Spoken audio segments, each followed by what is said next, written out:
Hello friends, welcome to Madras Samayal. இன்னைக்கு நம்ம Madras Samayalல rava பயன்படுத்தி பண்ணக்கூடிய ஜாமுன் எப்படி பண்றதுன்னு பார்க்கலாம். இதுல வந்து நமக்கு 20 போல சின்ன சைஸ் ஜாமுன் கிடைக்கும். இது பண்றதுக்கு நான் இன்னைக்கு வந்து 100 கிராம் ரவை எடுத்துர்க்கேன். இத வந்து நம்ம வறுத்துறலாம். மிதமான சூடுல 3 ல இருந்து 4 நிமிஷம் போல வறுத்துக்கோங்க.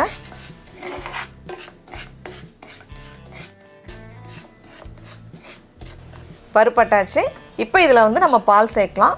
நம்ம எந்த கப்பால் ரவையை அளக்குறோமோ அதே கப்புக்கு 3 மடங்கு பால் சேர்க்கணும்.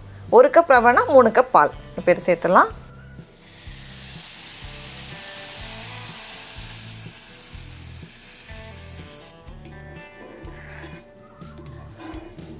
கலந்ததுக்கப்புறமா 2 டீஸ்பூன் நெய் இதையும் சேர்த்துட்டு நல்லா கலந்துக்கோங்க. சீக்கிரமாக கெட்டியாக ஆரம்பிக்கும். இப்போ பாருங்கள், கெட்டியாக ஆரம்பிச்சிருக்கு. இன்னும் நல்லா கெட்டியாகணும். பால்கோவா மாதிரி கெட்டியாகணும். அப்போ தான் நமக்கு வந்து உருண்டை பிடிக்கிறதுக்கு நல்லாயிருக்கும். இப்போ பாருங்கள், எந்தவித பாலும் மீதி இல்லாமல் நல்லா கெட்டியாகிருக்கு.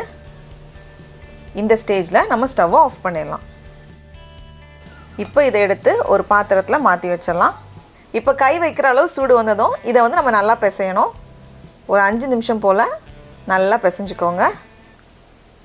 கையில் வேணும்னா லைட்டாக நெய் தடவிக்கலாம். அப்போ ஒட்டாமல் வரும்.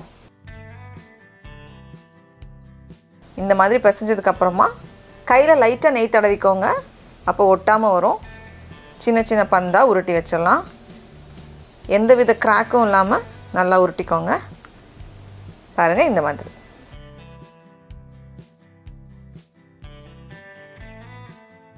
இது இருக்கட்டும்.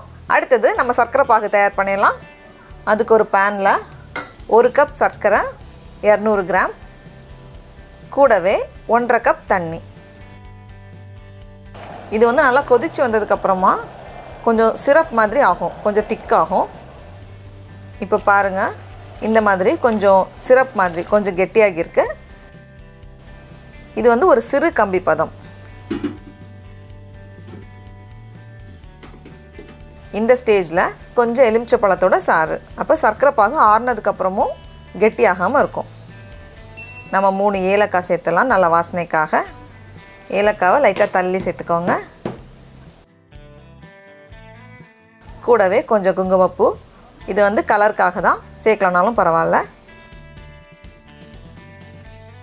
சர்க்கரை பாகு ரெடி ஆகியாச்சு. அடுத்தது நம்ம ஜாமுனை எண்ணெயில் பொரிச்சிடலாம். எண்ணெய் வந்து ரொம்ப சூடாக இருக்கக்கூடாது, மிதமான சூடில் தான் இருக்கணும். அப்போ தான் ஜாமுன் வந்து உள்ளே நல்லா வேகும். ஒன்றா போட்டு பொரிச்சு எடுத்துடலாம்.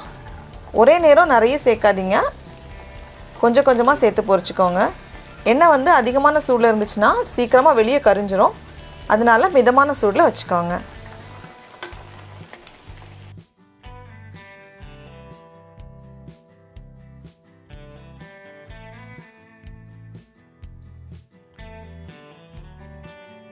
இப்போ இந்த மாதிரி எல்லா சைடும் பொன்னிறம் ஆனதும் நம்ம இதை வெளியே எடுத்து ஜீராவில் சேர்த்துட வேண்டியது தான்.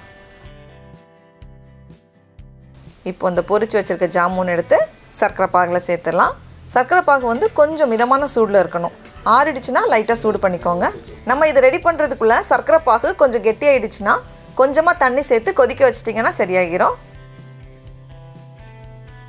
இது ஊறட்டும்.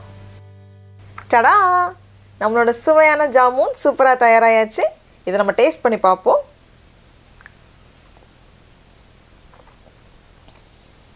ஆஹா, ரொம்ப நல்லாயிருக்கு. இதை வந்து ஒரு 5லேருந்து 6 மணி நேரம் நல்லா ஊற வச்சுருங்க. அதுக்கப்புறமா ரொம்ப சூப்பராக இருக்கும். நீங்களும் கண்டிப்பாக இந்த ஜாமுனை வீட்டை செஞ்சு பாருங்கள். உங்களுக்கு இந்த வீடியோ பிடிச்சிருந்துச்சுன்னா மெட்ராஸ் சமையலுக்கு சப்ஸ்கிரைப் பண்ணுங்கள். நாவின் சுவை எறும்புகள் மலரட்டும்.